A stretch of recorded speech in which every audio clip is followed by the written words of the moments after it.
Buenas noches, saludos cordiales, gracias por acompañarnos. Este es el programa Hora 25.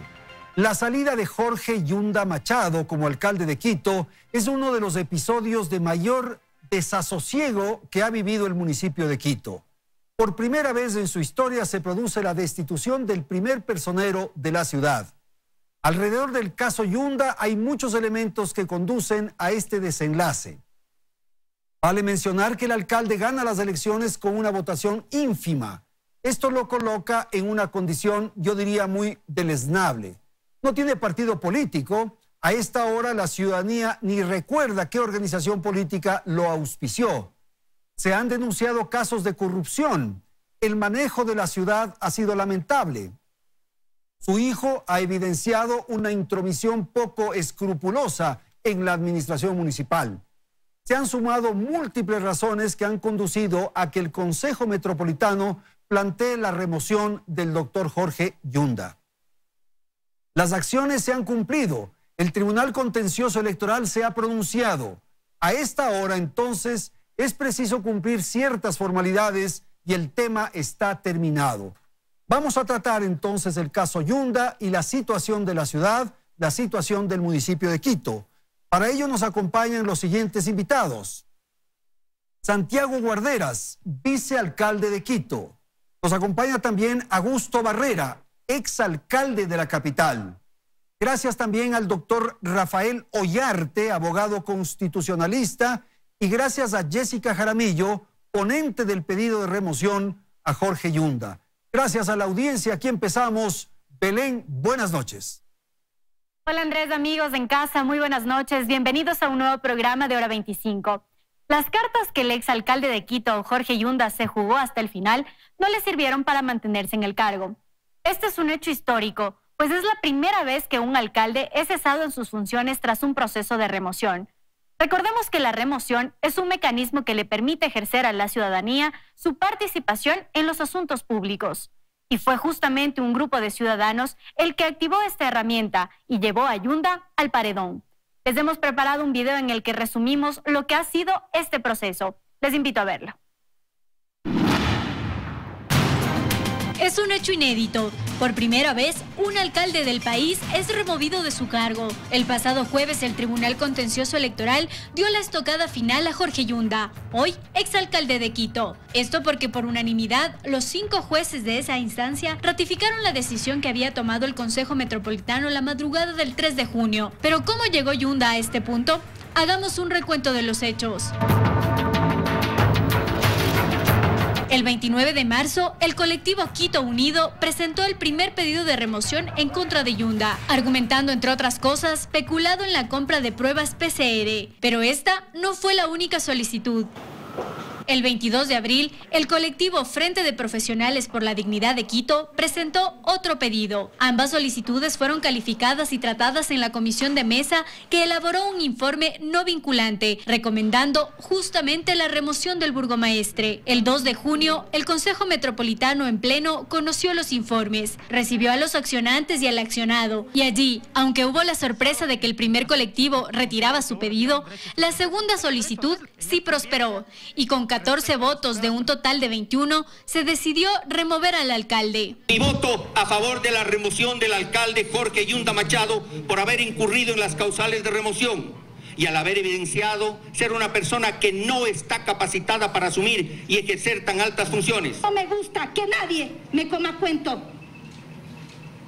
Es necesario que Quito vuelva a ser la luz de América. Es un día histórico para Quito. Yo creo que el resultado de la votación y la decisión del Consejo Metropolitano hoy día es una decisión que está a tono con una gran demanda ciudadana. La defensa de Yunda elevó esta decisión al Tribunal Contencioso Electoral, el cual únicamente debía revisar cuestiones de forma y no de fondo. Tras la decisión de los magistrados, a Yunda solo le queda solicitar la aclaración y ampliación de la sentencia, pero eso no cambiará en nada las cosas. Su salida debe cumplirse de forma inmediata. Vamos a usar todos los recursos que nos permita la ley, este recurso de aclaración y de ampliación, porque también quiero agotar todos los recursos de atropellar mis derechos para poder reclamar internacionalmente.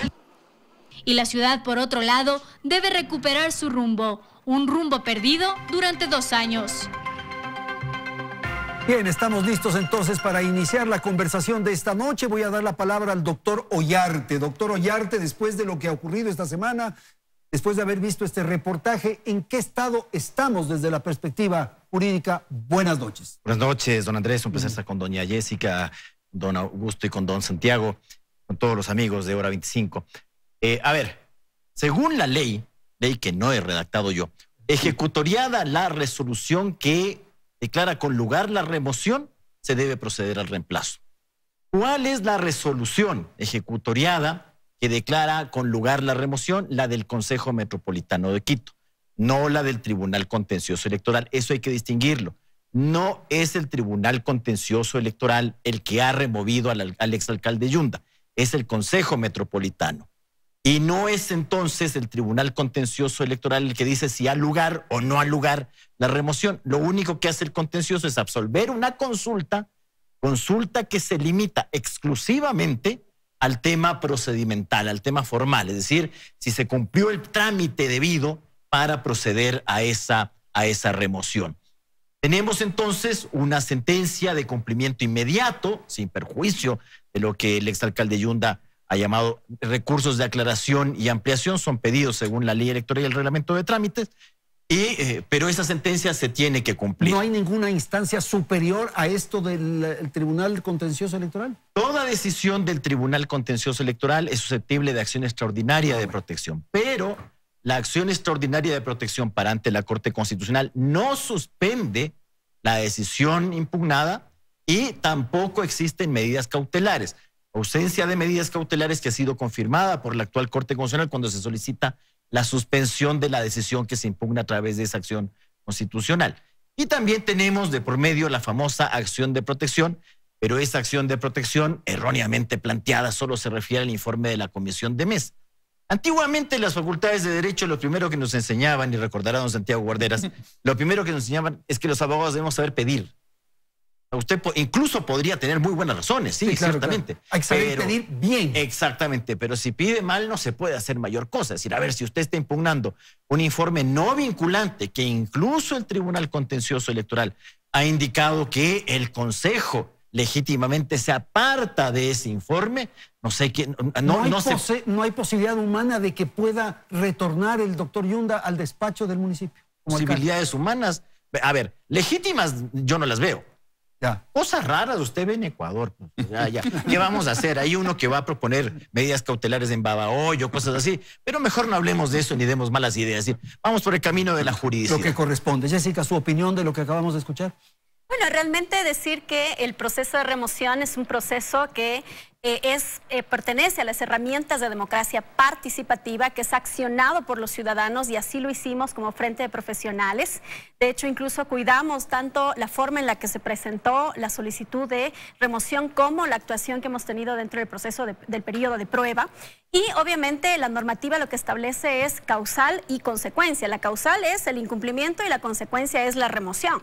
Por lo tanto, entonces el Consejo Metropolitano, con 14 votos, como así lo establece la normativa, el artículo 336 del COTAD, pues se dio paso pues a la remoción del alcalde de Quito. Ahora, el tema de la consulta, una vez que está absuelta la consulta por parte del Tribunal Contencioso Electoral, no habría nada más que hacer. Ya no queda más. Absolutamente nada más. Sin embargo, el tema de la acción de protección, y es seguramente lo que está en preocupación de la ciudadanía, es que la acción de protección, en primer lugar, es accionada sobre el informe de la Comisión de Mesa y no sobre la resolución de remoción. Eso hay que dejarlo sumamente claro. En segundo lugar, nosotros solicitamos un acto urgente a Fiscalía General del Estado para que se pueda revisar, porque hasta la fecha no hemos encontrado el acta de sorteo del ingreso de la acción de protección en la Unidad Judicial de Quitumbe. Y por otro lado, hemos revisado la situación de la jueza, la señora Domínguez, y encontramos también algunas anomalías respecto de su nombramiento como jueza, por lo que remitimos una carta al Consejo de la Judicatura para que haga la investigación del caso. Yo al presentar el programa lo presenté, Santiago, a usted como vicealcalde de Quito. ¿Cómo debería presentarlo, doctor Ollarte? Como alcalde. Como alcalde. Hay que corregir ya en el generador de carácter. Posesionar. Claro, Sí, tiene que posesionarse. Pero está habilitado para ello. Muchas gracias. Buenas noches con todos. Gracias por la invitación, Rafael, Jessica, Augusto y Andrés. Comparto plenamente con la explicación que ha dado Rafael Ollarte, extremadamente clara. Quien remueve a la autoridad es el Consejo Metropolitano. El Tribunal Contencioso Electoral únicamente a través de una consulta, no de un recurso, verifica única y exclusivamente el cumplimiento de las formalidades y del procedimiento. Se lo tiene que verificar con el debido proceso, la presunción de inocencia, el principio de contradicción, en fin. Sin embargo, yo prefiero ser cauto porque en esa consulta se señala que ejecutoriado la resolución, refiriéndose a la resolución del Tribunal Contencioso, se notificará para proceder, conforme lo establece el Código de la Democracia, que es solicitar las claves al Banco Central. Si bien Rafael lo ha dicho, la aclaración, la ampliación, en primer lugar, no modifica el fondo del asunto. Pero eso lo puede presentar el doctor Yunda, ¿verdad? Lo puede presentar, claro. Lo puede presentar. No es recurso, y lo podemos poner, es petición, hay algunos que llaman remedios. Lo único que tiene por objeto es que ha existido obscuridad, aclarar. Y si es que no se ha resuelto algo, ampliar. Pero el fondo, la decisión de que se cumplió el debido proceso, la formalidad, está terminado. Entonces, esperemos unos pocos días, que son los que va a tener el Tribunal Contencioso, es 2 días, 48 horas para resolver el pedido. Mañana, lunes y martes. A ver, lunes y martes son los 3 días que tiene el exalcalde para presentar. Y en 2 días para resolver. Y ahí termina. ¿Y ante quién se posesiona usted? A ver, ahí tenemos una resolución porque el COTAT establece que el vicealcalde subroga en caso de ausencia temporal o definitiva. Hace falta exclusivamente una resolución del nuevo alcalde en que asume, y obviamente vamos a hacer un acto simbólico de posesión, nada más una formalidad frente al Consejo, pero inmediatamente ejecutoriado. No hay alcalde titular, asumo yo. Asumo. Tal como lo establece, porque es automático, no establece el COTAT ninguna paso previo o decisión previa para que se pueda asumir. Y con respecto a lo que muy bien señalaba Rafael con respecto a la acción de protección, la juez declara sin efecto el informe de la comisión de mesa, un informe de comisión que es exclusivamente un insumo.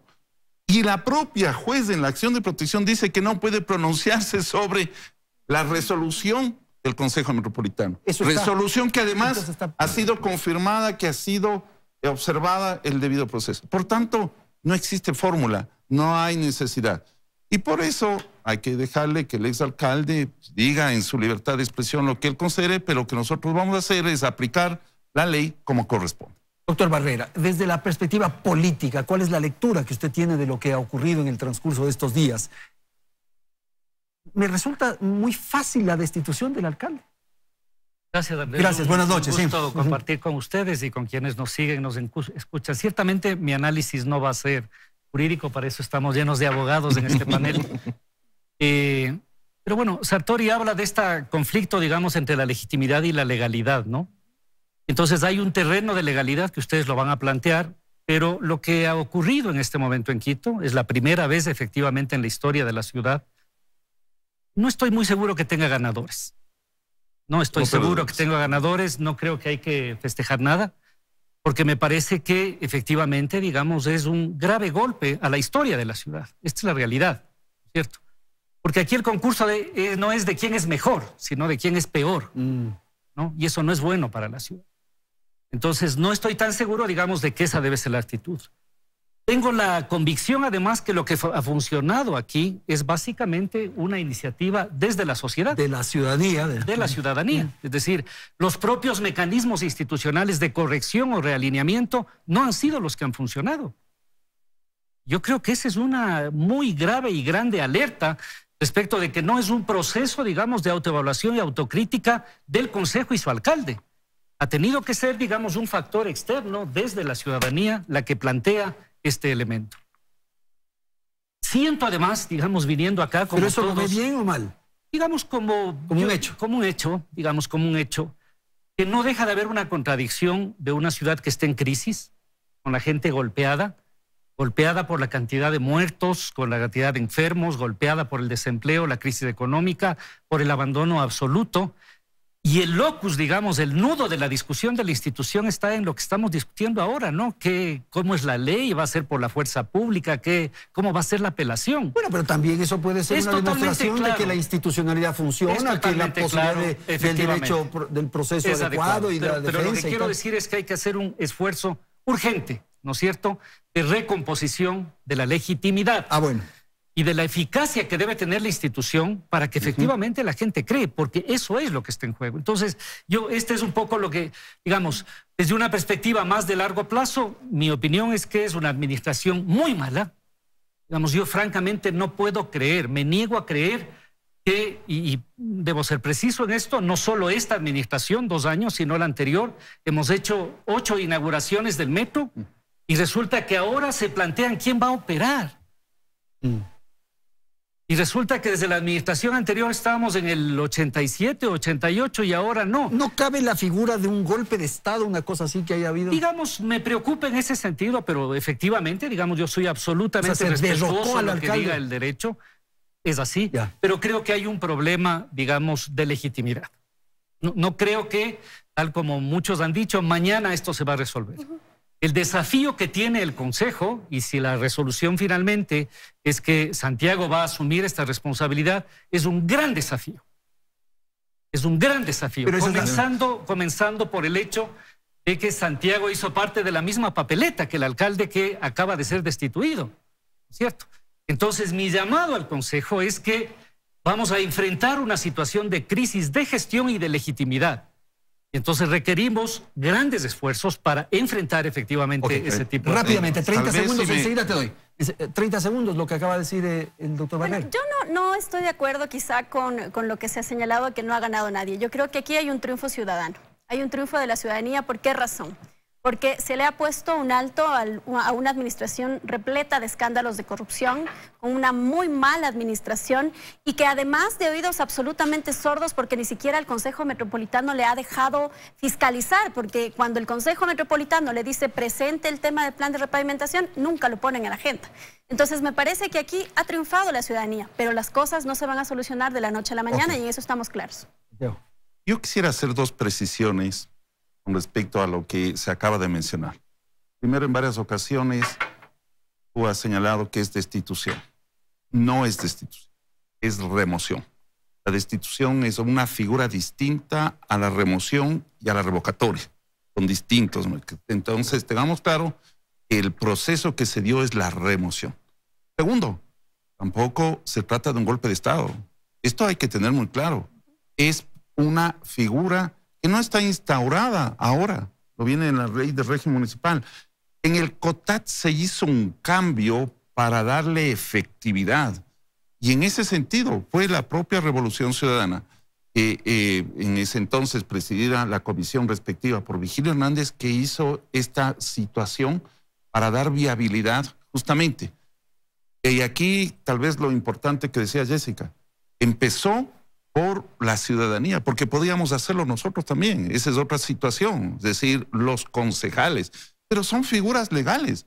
Es decir, si no quieren que exista esta remoción, y voy a tomar las palabras de Rafael, yo no soy legislador, yo no lo hice. Yo como fiscalizador, y ahí viene el tema importante que yo quería dejar en claro.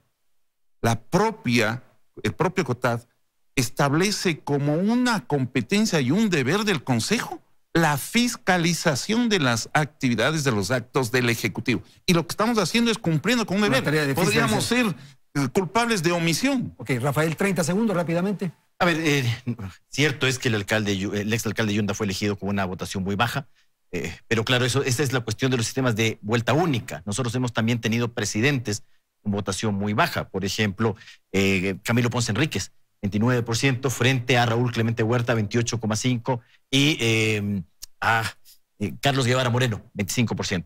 Entonces, pero eso no te da para que tú le votes a alguien. Porque también si la solución era, hagamos una segunda vuelta electoral, veamos cuál hubiese sido esa segunda vuelta electoral con la señora Maldonado. Entonces, tal vez la gente hubiese seguido diciendo este tema de que tiene un bajo apoyo. También es responsabilidad de los políticos, ¿no? Esto de lanzarte 18 candidatos, algo que a veces también sucede con las presidencias, ¿no? Entonces, te acorta mucho los márgenes, especialmente en estos sistemas de vuelta única. Ok, tengo que ir a la publicidad, vamos a un corte y retornamos en un instante.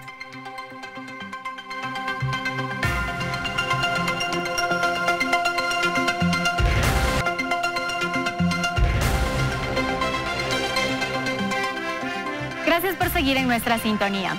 Escándalo tras escándalo. Esa fue la característica de la alcaldía de Jorge Yunda.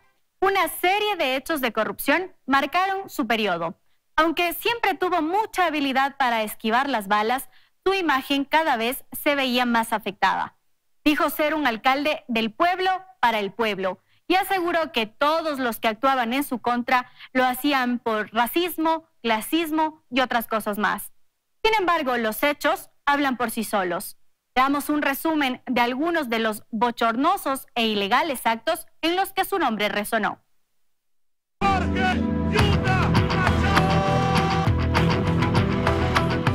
Nunca gozó de gran popularidad y eso lo demuestran las cifras con las que ganó la alcaldía de Quito. Solo el 21,3% de los quiteños confió en Jorge Yunda y le entregó su voto. Tras su posesión anunció algunas reformas en el municipio y una de sus frases favoritas fue que se encargaría de cuidar el sagrado dinero del pueblo de Quito. Incluso durante los primeros días de su administración dijo que ni siquiera iba a utilizar el vehículo oficial y que se iban a buscar los mecanismos para reducir los gastos municipales. Hay cerca de 3.000 vehículos en el municipio de Quito, en donde nosotros estamos disponiendo que sean utilizados única y exclusivamente para el funcionamiento de las entidades. Eso solo como parte de su estrategia populista. De otro lado, prometió que convocaría a concursos de méritos y oposición para nombrar a los administradores zonales. Y como una inteligente estrategia, se rodeó de personas de larga trayectoria, como Fernando Carrión y Santiago Gangotena, aunque eso no duró como él hubiera querido, pues en 2020 abandonaron el barco. Cuando el COVID-19 llegó al país, Yunda tomó una actitud acertada. Su condición de médico aparentemente lo hacía actuar de forma rápida y adecuada y ganó la confianza de un poco más de ciudadanos. He tomado la decisión de sumarnos y declarar en emergencia sanitaria al Distrito Metropolitano de Quito. Pero eso en poco tiempo se desmoronó, pues saltó el primer escándalo, la compra de 100.000 pruebas PCR con sobreprecio. El contrato lo había firmado el secretario de Salud de ese momento, Lenín Mantilla, quien hoy está prófugo. Hemos pedido que dé un paso al costado al señor secretario y a los funcionarios inmersos en esa contratación. Además, como para quedar bien, dijo que no había sobreprecio, sino que las pruebas que su administración adquirió no eran chimbas. Son las mejores pruebas PCR, se adquirieron en Corea del Sur. Este caso lo llevó a ser hoy portador de un grillete, pues fue llamado a juicio por el delito de peculado, tema que aún sigue en instancias judiciales. Poco después, un nuevo escándalo. La Fiscalía inició la investigación por posible peculado en la empresa pública metropolitana de agua potable por la supuesta compra con sobreprecio de insumos médicos, entre ellos mascarillas, gafas y trajes de bioseguridad. Y eso no fue todo. En esa misma entidad se produjo un supuesto hackeo, a través del cual se sustrajeron $1.300.000. El Banco Central desmintió que se hayan hackeado las cuentas y aseguró que hubo autorización de los apoderados.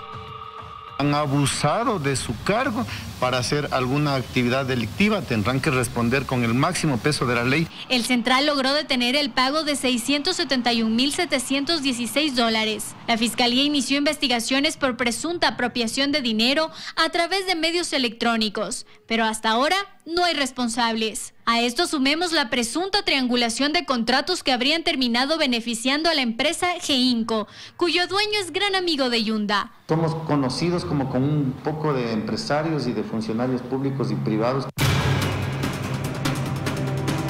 Y para no hacer más largo este reportaje, lleguemos a uno de los últimos y más bochornosos hechos en los que ha estado involucrado el exalcalde. Durante un allanamiento que realizó Fiscalía en la casa de Yunda, se incautó el celular de su hijo Sebastián y allí hubo de todo. El joven mantenía varios chats con empresarios a los que les ofrecía contratos con el municipio y con funcionarios de la alcaldía a quienes les pedía favores. Incluso Sebastián Yunda demostraba el poder que tenía ser hijo del alcalde, pues uno de sus videos musicales fue grabado en el aeropuerto de Quito. Como padre, confío en el actuar de mi hijo, dice, y más allá de eso, legalmente deberá probarse que los presuntos chats que circulan son reales.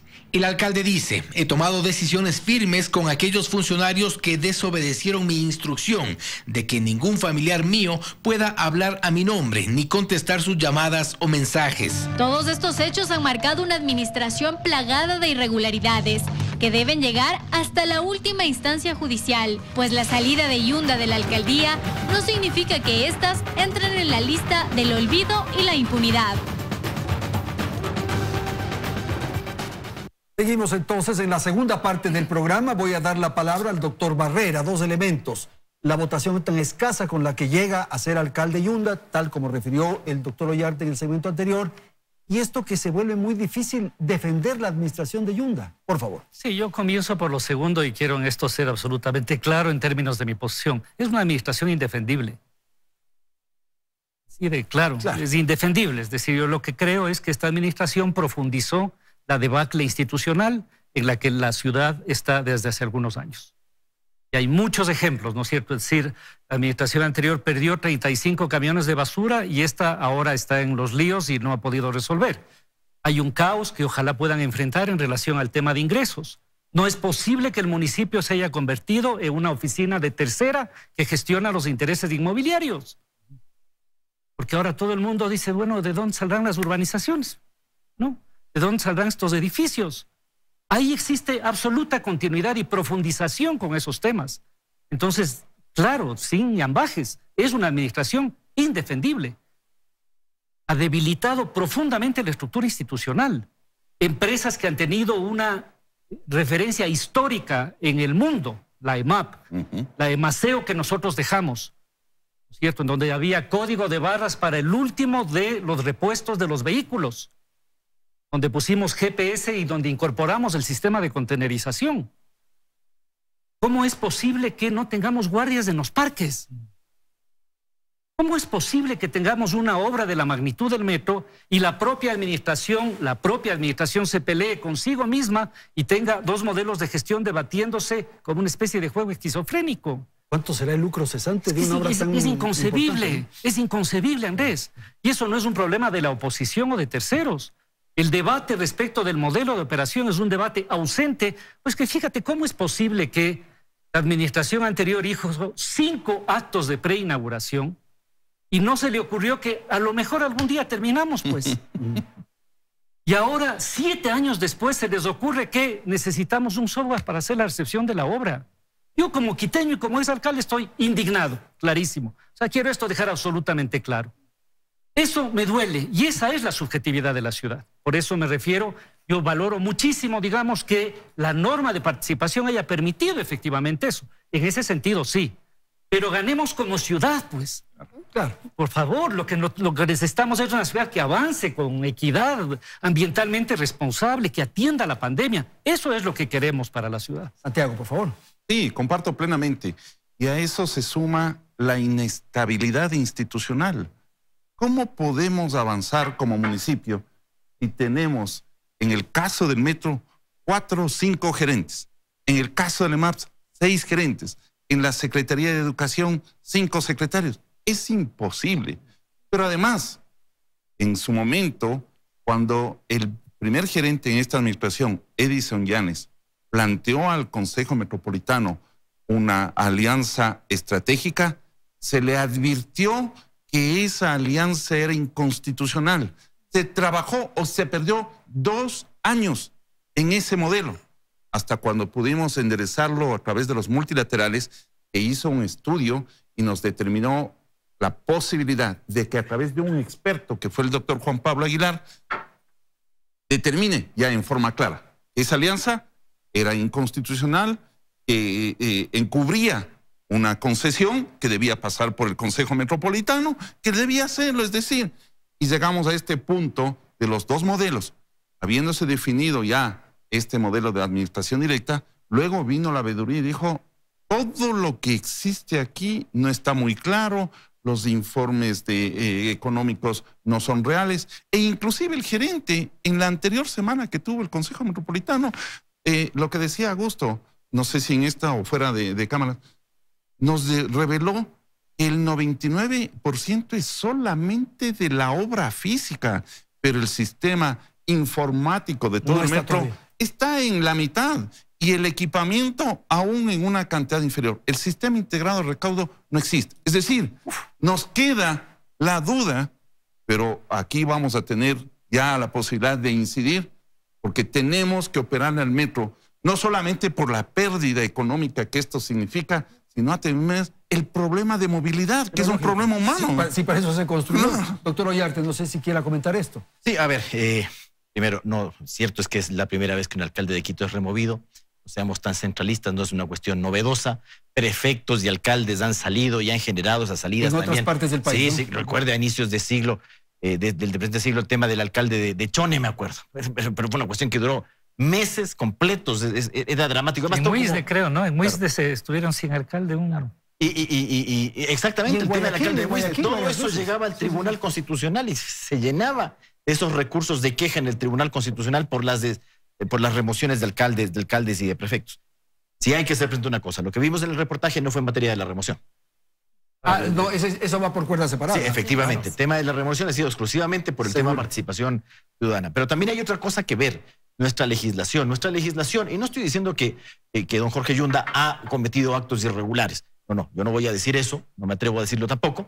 Pero la legislación que se aprobó con la Revolución Ciudadana es una legislación que te permite desprender tu responsabilidad, especialmente en esta materia. Porque claro, ¿en qué incide el alcalde respecto a las empresas públicas? El nombramiento del gerente, los delegados que pone el consejo, pero tú no tomas las decisiones. El consejo. No, el directorio de la empresa. En cada uno de los era así antiguamente. Antiguamente el alcalde tenía responsabilidad respecto de lo que ocurría en las empresas públicas municipales.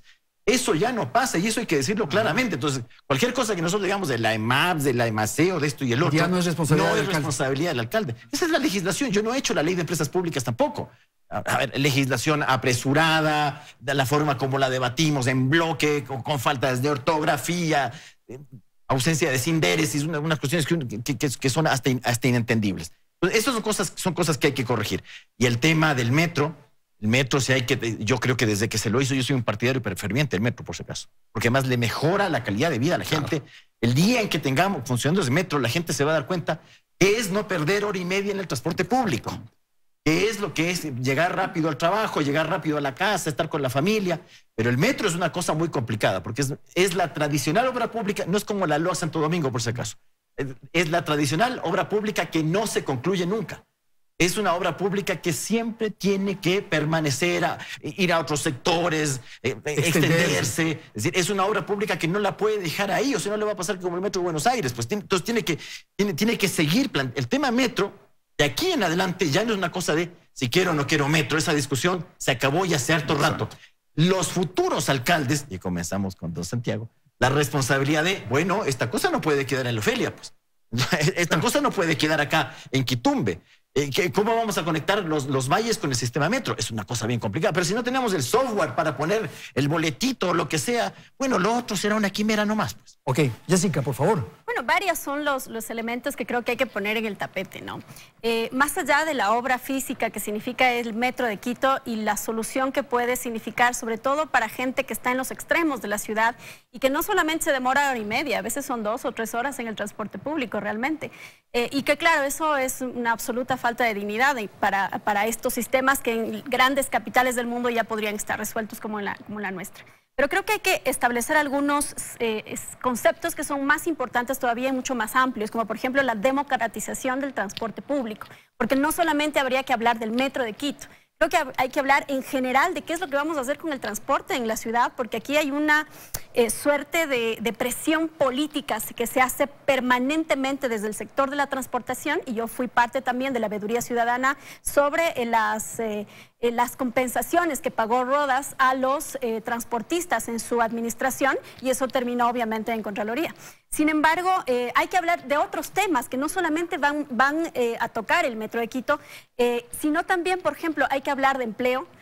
Nosotros somos la ciudad con un 30%, sobre el 30% de jóvenes que están en el desempleo. Hay que hablar de, por ejemplo, qué hacemos con la informalidad. Hay que urgentemente reformar la ordenanza 280, hablar en términos de la informalidad de un concepto que me parece mucho más importante, que es el empleo digno. Es dignificar a la gente que está en la calle, y adicional a eso me parece que es indispensable eliminar o al menos reducir estos mecanismos o redes de explotación que hay en el espacio público, porque eso existe en el espacio público. Hay que hablar de seguridad ciudadana, que no lo hemos tocado, y el municipio no ha trabajado en términos de seguridad ciudadana. Ha sido una administración absolutamente reactiva, pero no desde la prevención de la seguridad ciudadana. Hay que hablar de temas de salud. Hay que hablar, por ejemplo, en Quito de salud, principalmente de salud mental. En la pandemia, la gente ha estado encerrada en la casa. Ha habido un incremento en temas de violencia, principalmente violencia intrafamiliar, pero también hay graves problemas de salud mental, y hacia eso ninguna autoridad está apuntando. Y me parece que ahí hay que considerar algunas cosas. Y finalmente, y esto sí creo que es importante decirle a la nueva administración, hay que limpiar la casa. Hay que hacer una reestructura interna. Hay que, por ejemplo, pensar en una carrera administrativa para los municipales. Hay que, asimismo, a las funcionarias y funcionarios que han estado vinculados a los temas de la triangulación y Mosoluciones GEINCO, hay que desterrarlos. Ahí hay un informe, por ejemplo, de Quito Honesto, que dice que todas las administraciones zonales, excepto una o dos, me parece, incurrieron en los temas de adjudicaciones de régimen directo y contrataciones concurrentes en Mosoluciones y GEINCO. Ahí está, por ejemplo, la administración zonal Quitumbe, la administración zonal Calderón, la administración Eugenio Espejo. Son administraciones que también han hecho parte de esto, y no se puede tampoco dejar así por así. Y algo que dijo el doctor Barrera también, doctor Guarderas, y es que como que la ciudad está abandonada. En este momento no hay controles, no hay rigores para las urbanizaciones, para las autorizaciones, para los permisos. A ver, y yo estoy de acuerdo. La verdad es que la lista es muy grande, los problemas son complejos. Pero lo primero, yo creo que la prioridad es recobrar la dignidad, trabajar con honestidad, combatiendo la corrupción. Lamentablemente esta gestión municipal está empañada con corrupción, y la gente quiere decir basta. Y en ese sentido tenemos que unirnos todos. Mi invocación es a unirnos a la academia, a la empresa, a la banca, a los gremios. Es decir, todos tenemos que aportar para rescatar a Quito. Y hagámoslo con transparencia, con mística, con responsabilidad. Sí, el tema de los trabajadores municipales, el tema de los niños, en fin, de los grupos vulnerables, todo es importante. Pero primero hagamos las cosas, recobremos, pongamos en orden, que haya seguridad jurídica, que la gente vuelva a creer que tiene una administración eficiente, pero además transparente. De lo contrario, no vamos a poder avanzar en ninguno de esos y múltiples problemas que tiene el municipio. Ok, un minuto, doctor Barrera, y después doctor Ollanta. Yo creo que efectivamente es así, y además tienen la enorme dificultad de que esto tiene que hacer en 20 y pico de meses, ¿no? Sí. Es una cosa ya. No le queda nada. Claro. Entonces digo, esto es importante ubicar, porque efectivamente yo creo que la manera de encarar este periodo es sobre la base de un plan de crisis y sobre una priorización de cosas. Y de una vez lo digo muy claramente, ojalá no sea una administración que para sostenerse termine reproduciendo la feudalización municipal. Es decir, ustedes que me ayudaron, el voto de no sé qué, porque entonces esos 20 meses se van a convertir en 10 peores. Y le digo aquí directamente a Santiago, si le toca, eso no puede ser. Y hago una invocación otra vez al Consejo y a todos los actores de la sociedad quiteña para que establezcamos un acuerdo de mínimos, ¿no? De mínimos. Mira, Andrés, cuando uno no está ya en la lucha política ni quiere ser candidato a nada, no estoy tan viejo, pero pasé ya eso, te duele la situación de la ciudad. Por eso era mi primera frase. Que una ciudad vaya mal, no me parece que eso es alegría para nadie. Doctor Ollarte, por favor. Bueno, el doctor Guarderas ya sabe que los quiteños en esto somos bien salvajes. Es decir, le queda año y medio. Porque después comienza la campaña electoral. Ahí ya la cosa se complica absolutamente, la administración municipal. Y claro, le vamos a salir con todo, así, esto, lo otro, el tema de la basura, el tema de esta cosita por acá. Ya con el metro tiene harto, pero a ver, el tema de las prioridades va a ser muy complicado, porque nosotros podemos ir acá en el programa, sí, hay que hacer prioridades, hay que ver esto y lo otro, pero la gente en la calle no, pues, o sea, la gente en la calle va a querer poco y menos que resultados al día siguiente. Yo recuerdo, pues, del alcalde Barrera, yo no he sido su partidario, pero claro, le culpábamos hasta cuando nos íbamos al aeropuerto. Yo me acordaba del alcalde Barrera. Cuando nos tocaba ir por Tumaco. Y ahí está la ruta viva. Sí, claro, ahí está la ruta viva, pero claro, llegó después, ¿no? Está bonita la ruta viva. Pero claro, en ese momento todo el alcalde. Y los quiteños somos en eso así bien. No hemos sido dados de votar alcaldes, eso sí. Pero de fregar la paciencia, sí. Y de dar duro y de complicar las cosas. Ahora, el consejo, ojalá que el consejo no haga esta cosa clásica, ¿no? Tenemos 2/3 para votarle a un alcalde, pero para el otro, ahí no te doy ni un vaso de agua porque me desgasto, pues, políticamente. Pues. Además, en pandemia y en crisis económica, difícil la situación. No sé si quiere agregar 30 segundos. Sí, definitivamente. Y lo que dice Rafael, yo lo he mencionado. Cuidado, van a creer los quiteños que mañana, el día que ya me posesione, estén las calles perfectamente asfaltadas, que ya tendremos seguridad, en fin. Yo he dicho, esto hay que ir avanzando en orden. Las soluciones serán inmediatas, a mediano, a largo plazo. Algunas no se podrán cumplir. Se tendrá que establecer el marco para que una nueva administración lo haga. Pero vamos a ir trabajando en todos los frentes, progresivamente, hasta lograr un cambio. Gracias. Vamos a ir a una pausa, publicidad, enseguida retornamos.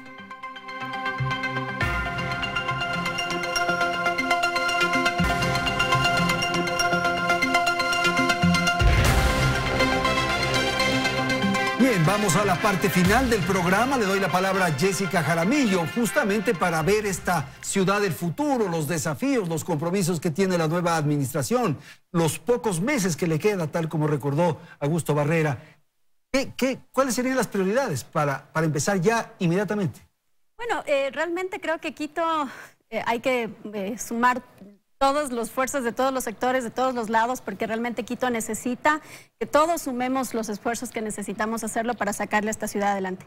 Por la parte del Frente de Profesionales, nosotros hemos planteado la construcción de una agenda emergente, una agenda urgente que proponga temas urgentes, como por ejemplo la reactivación productiva, que es fundamental ahora, la reactivación de algunos sectores, principalmente del comercio, sector de la construcción, sectores vinculados a la actividad productiva. ¿Por qué? Porque esta ciudad está sin trabajo. Pero eso obedece a una política nacional también, pues no es solamente del alcalde. Pero Quito es la única ciudad que no tiene una ordenanza de reactivación productiva, por ejemplo, que sí es importante para poder empezar al menos a sentar las bases, y sabemos que no va a ser fácil, 20 meses prácticamente es nada, pero al menos se podrían sentar las bases de la institucionalidad en la ciudad.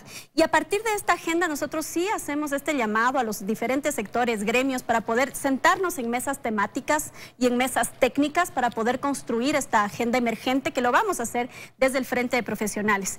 Hay temas como por ejemplo lo que está vinculado a los asuntos ambientales, que son también urgentes. El relleno del Inga es una prioridad. No puede ser que Quito siga enterrando la basura en el año 2021. Deberíamos al menos sentar las bases de una política pública que nos obligue al menos a los quiteños y las quiteñas a la separación en la fuente, al menos, digo, como una primera herramienta para poder gestionar o avanzar hacia una política ambiental. Y obviamente hay que poner la casa en orden, que es lo que más importa, porque yo me he dado cuenta, la estructura municipal es una estructura muy, yo diría, muy burocrática, muy grande, y a veces incluso en instituciones se duplican las funciones. Entonces la reestructura es urgente y hay que traer de nuevo a colación. Yo vengo escuchando el tema del Estatuto Autonómico de Quito durante 10 años. Pero hasta la fecha nadie ha promovido el Estatuto Autonómico de Quito que tienen las grandes ciudades y que podría, por ejemplo, ser una herramienta jurídica, política para que esta ciudad pueda tener un destino distinto, ¿no? Quizás, doctor Barrera, esto, ¿no? Poner la casa en orden y que funcione el municipio, que funcione, que atienda las exigencias que la ciudad va provocando. Pero claro, resolver esto que plantea la Jessica...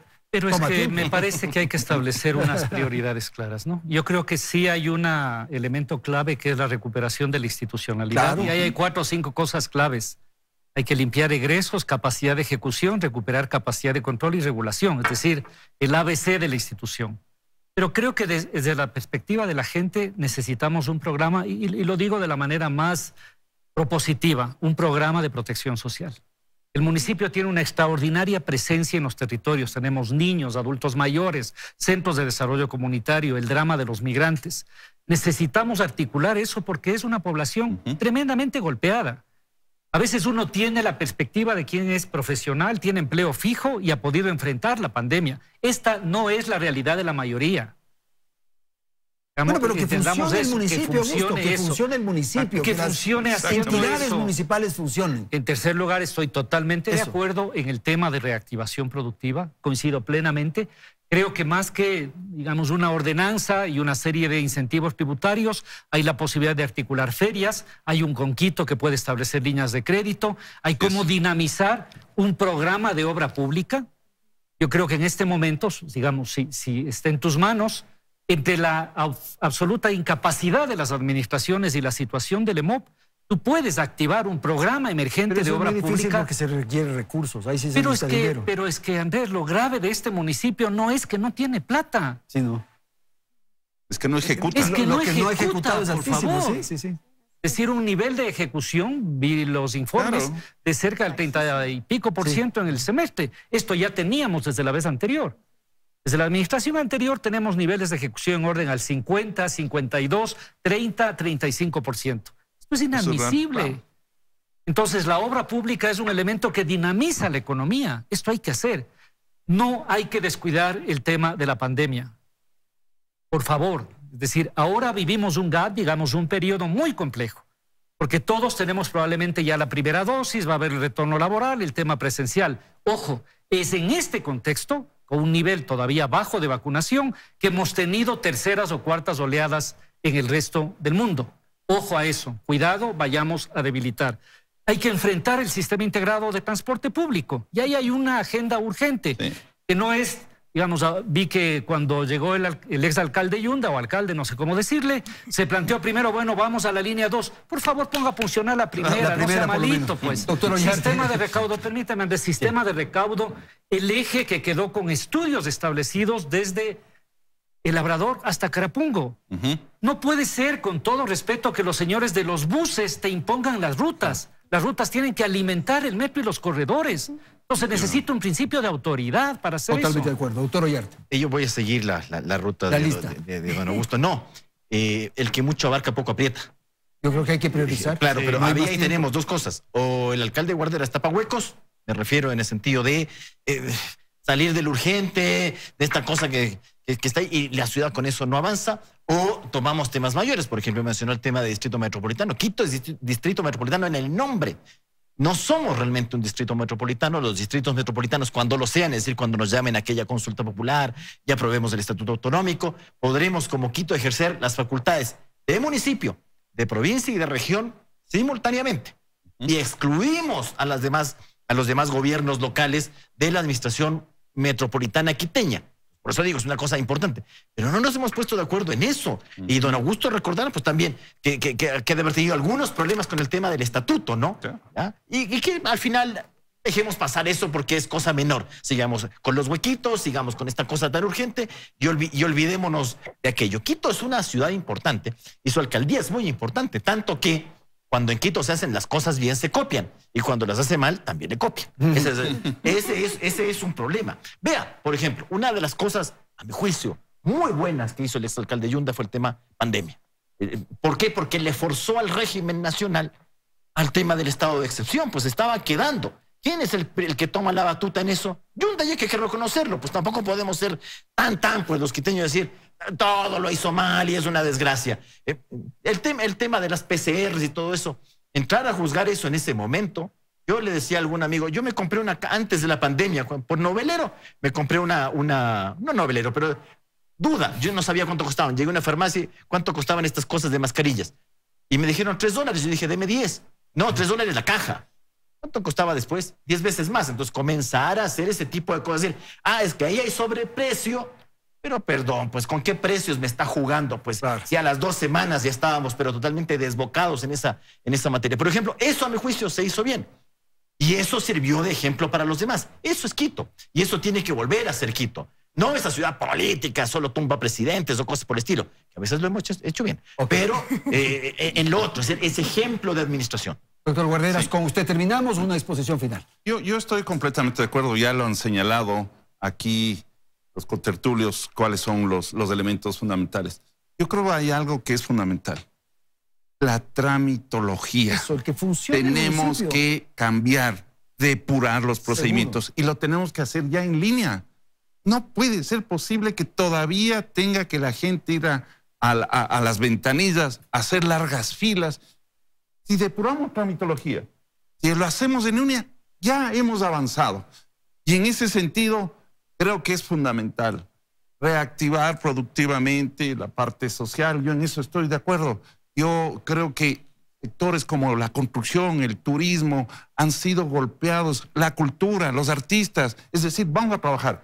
Pero para eso, unámonos. Para eso necesitamos del aporte de todos. Mi invitación es a todos los sectores, trabajadores, empresarios, banca, gremios, academia.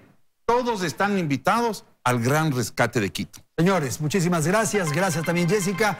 Gracias a la audiencia por habernos acompañado. Nos despedimos. Felicidades. Hasta el próximo domingo. Teleamazonas presentó Hora 25 con el auspicio de... Tus tarjetas Pacificard, débito y crédito cuentan con tecnología contactless. Pacificard, historias que vivir. Banco del Pacífico. Es despertar el interés de los demás, seducir a través de los sentidos e invitar a descubrir nuevas experiencias. Nunca decaigas, busca tu compromiso y perseverancia y hazlo con pasión. Somos Equi y hoy más que nunca estamos comprometidos con Ecuador. Juntos vamos a superarlo. Produbanco, Grupo Promérica. Estamos convencidos que las conexiones y las personas pueden cambiar al mundo. .net, tecnología del mañana hoy.